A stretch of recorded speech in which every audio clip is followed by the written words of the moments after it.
Adventure Time Distant Lands kicks off the 4-episode miniseries with BMO, a special episode focused on the little robot with a heart of gold. Although this episode has lots of lighthearted humor, it actually got pretty dark for a classic BMO storyline. Hey, wait. He died as he lived, sucking big time. I've watched the episode over quite a few times now, and I'm ready to finally talk about it with you guys. I'm Crit Nick, and let's talk about Distant Lands BMO. I'm gonna cover some details that the average viewer could have easily missed. And before we start today, I'd like to give a huge shout out to all our patrons. This wouldn't be possible without you guys, so thank you so much. Right off the bat, we see that BMO's on a mission to terraform Mars with potatoes.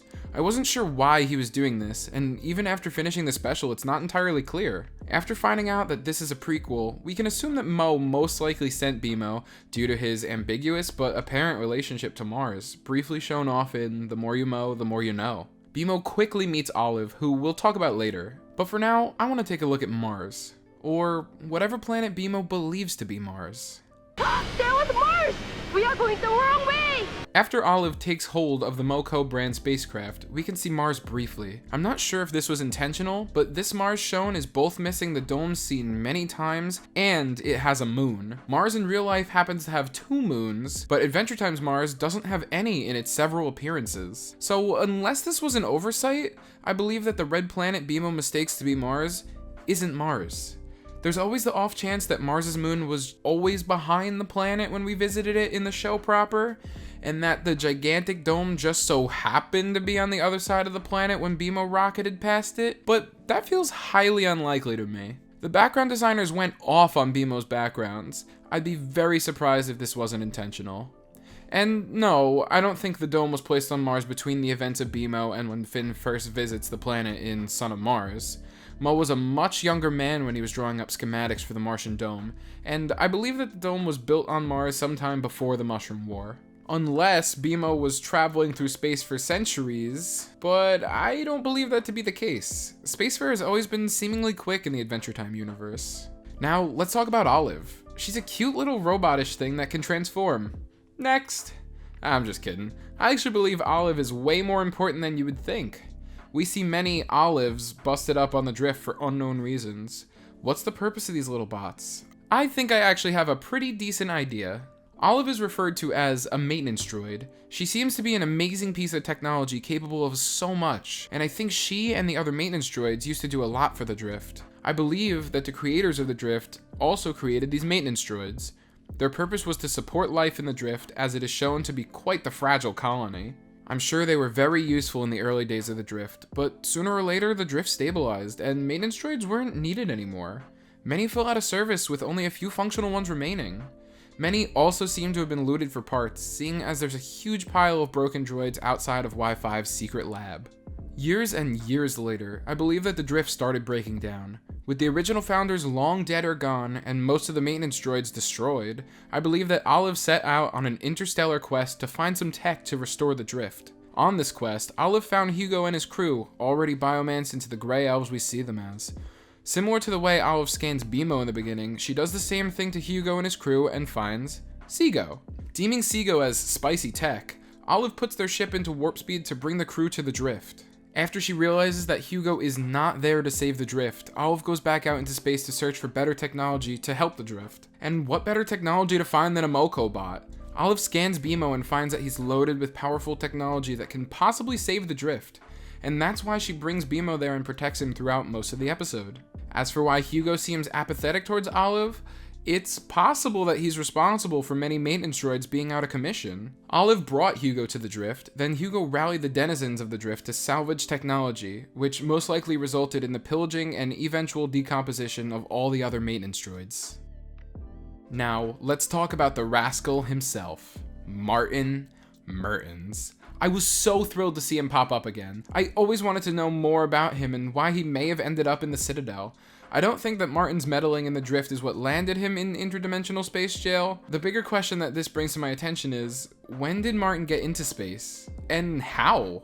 I assume that Finn is anywhere from 6 to 8 years old when BMO crash lands in front of their treehouse. And Finn was probably 3 to 6 months old when he and Martin were separated. So what happened to Martin in those 6 to 8 years? When did he become such a wad? I really hope we'll have more answers by the end of Distant Lands, but I don't believe that any of the other episodes are prequels. Something else that's been rattling my mind. What the heck caused the giant hole in Earth? I was always under the impression that it was the result of the mutagenic bomb, but the special clearly reveals that that is not the case. 3 explosions go off in Seiko's flashback, and the first and third look like mutagenic bombs, which is already news because 2 bombs? I don't think the show ever said that there was more than 1, but the most interesting one is the second explosion. That explosion is clearly very different, displayed by the use of electrical visuals and electric sound effects.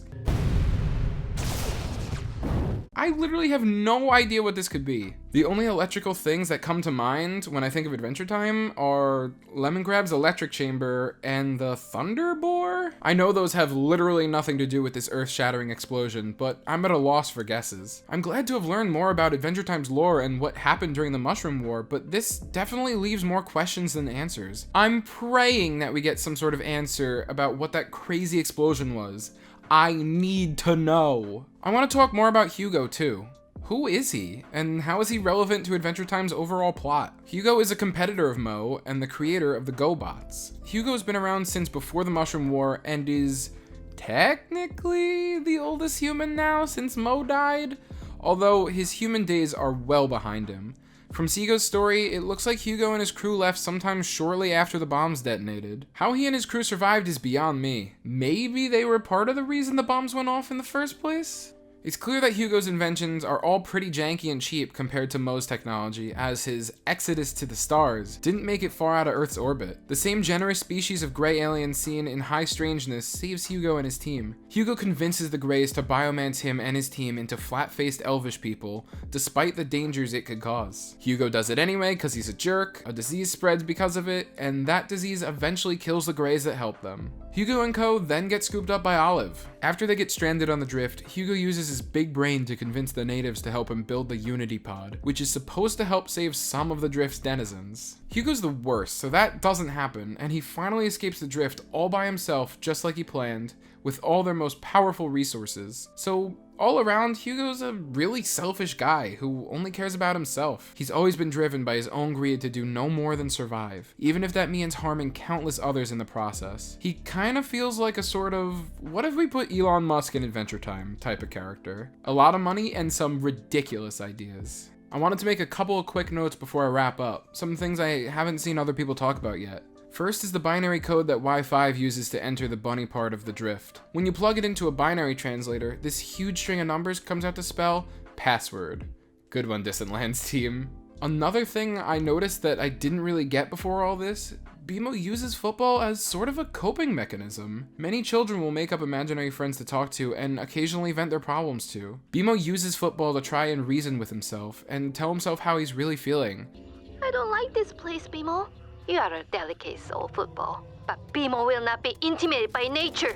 Ah! It's just as sweet as it is sad, because I don't like seeing BMO sad, but that's how characters work, so whatever. It's fine.